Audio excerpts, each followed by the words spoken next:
Tema do mês: Exame da Ordem. Por que é necessário passar em uma prova para exercer a profissão de advogado?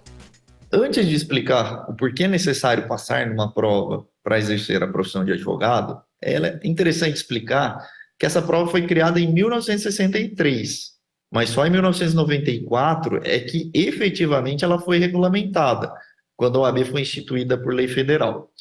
O exame que é aplicado pela OAB, sem sombra de dúvidas, mantém a profissão da advocacia com a qualidade e o respeito merecido em nosso país. A prova é fundamental para filtrar os bons profissionais. Afinal, sem ela, existiria um perigo da realidade jurídica brasileira ser um caos. Que diferença a aprovação no exame da ordem faz para um advogado? Existem profissionais da área que não passaram na prova?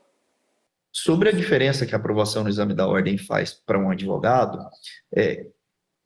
o grande motivo é que sem a aprovação no exame da OAB, aquele bacharel em direito, que é a pessoa que se formou em direito, ele não pode fazer a inscrição como advogado nos quadros da OAB, ou seja, é um requisito essencial para a pessoa se tornar um advogado.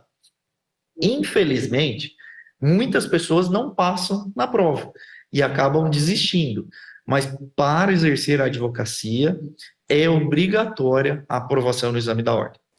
Quais os requisitos para se inscrever para a prova? Quem pode prestá-la? Com relação aos requisitos para se inscrever na prova do exame da ordem e também quem pode prestar esse exame, mais recentemente houve uma alteração sobre quem pode se inscrever.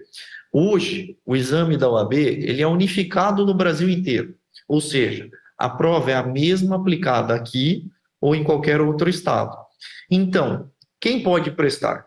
Alunos do direito que comprovarem estarem cursando entre o 9º ou o 10º período, ou seja, o último ano do curso de direito, já podem se inscrever.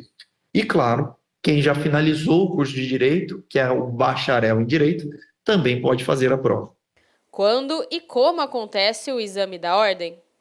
O exame da ordem ele acontece a cada 3 vezes por ano e ele é aplicado pela Fundação Getúlio Vargas, em convênio com a OAB.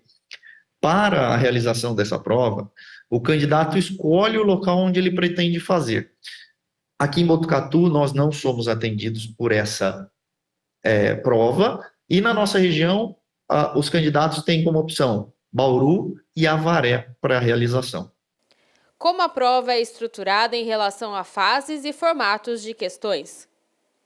A prova da OAB ela é estruturada e com relação às fases também e às suas questões em 2 etapas. A primeira prova é uma prova objetiva com 80 questões de múltipla escolha. Nessa primeira prova, ou primeira fase, como as pessoas chamam, podem cair questões de diversas matérias do direito. Ética e disciplina, direito constitucional, direito civil, direito penal, direito do trabalho, e outras matérias ainda, são diversas as matérias de direito que caem nessa primeira fase.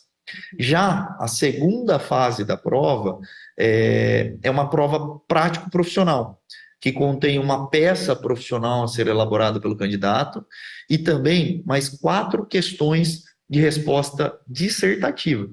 Já nessa segunda fase, os conteúdos eles são direcionados conforme a escolha efetuada anteriormente pelo candidato. Ou seja, quando o candidato vai fazer a inscrição, ele já pré-determina qual vai ser a área de atuação da segunda fase.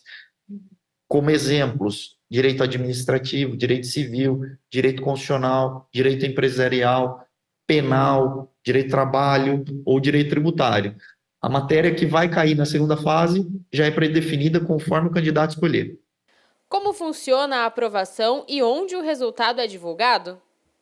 A aprovação do exame da ordem, ela é sempre efetuada por pontos. Não existe um número de vagas limite. Ou seja, é uma disputa individual com si mesmo para cada candidato. Para o candidato passar para a segunda etapa, que eu disse, a segunda fase, ele deve acertar o mínimo de 50% das questões objetivas da primeira fase. Já a avaliação da segunda prova também é feito por pontos. Como ela funciona?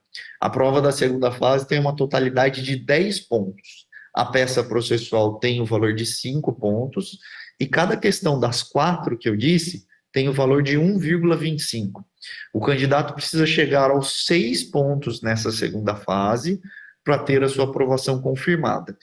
E a aprovação, ela sai tanto no site da UAB Federal, como no site da Fundação Getúlio Vargas, que é a empresa conveniada a fazer a prova. Quais são os temas mais recorrentes que os candidatos devem estudar para se preparar para o exame? Com relação aos temas mais recorrentes que os candidatos deveriam estudar para o exame da ordem, é até difícil de responder de pronto assim. Por quê? Como eu disse, o edital coloca muitas matérias de direito a serem respondidas: constitucional, civil, penal, trabalho, tributário, ambiental e muitas outras. Então, é difícil dizer para estudar especificamente para uma ou qual é mais recorrente que a outra. Não temos isso, porque todas essas matérias podem ser cobradas na prova da ordem. Ou seja, o candidato precisa estar muito bem preparado sobre essas áreas e não tem especificamente algo a ser estudado. Tem que estudar sobre tudo. Alguma outra dica de estudo para quem pretende prestar a prova da OAB? Sobre alguma outra dica de estudo para quem está para prestar a prova da ordem, eu diria estar muito bem preparado com relação aos estudos. Como eu já disse, tem muita matéria, tem muita possibilidade de tema a ser tratado na prova. E, principalmente, tentar estar calmo no dia da prova, bem descansado, pois além de serem provas cansativas, em virtude do tempo e da grande quantidade de matéria possível, é um momento muito importante na vida daquele candidato. Às vezes depende dessa aprovação no exame da ordem para iniciar a profissão e principalmente de ter um retorno financeiro de todo o tempo e valor usado para ter a sua formação na faculdade de Direito. Então, eu sempre sugiro muita calma, muita tranquilidade para o dia do exame da ordem.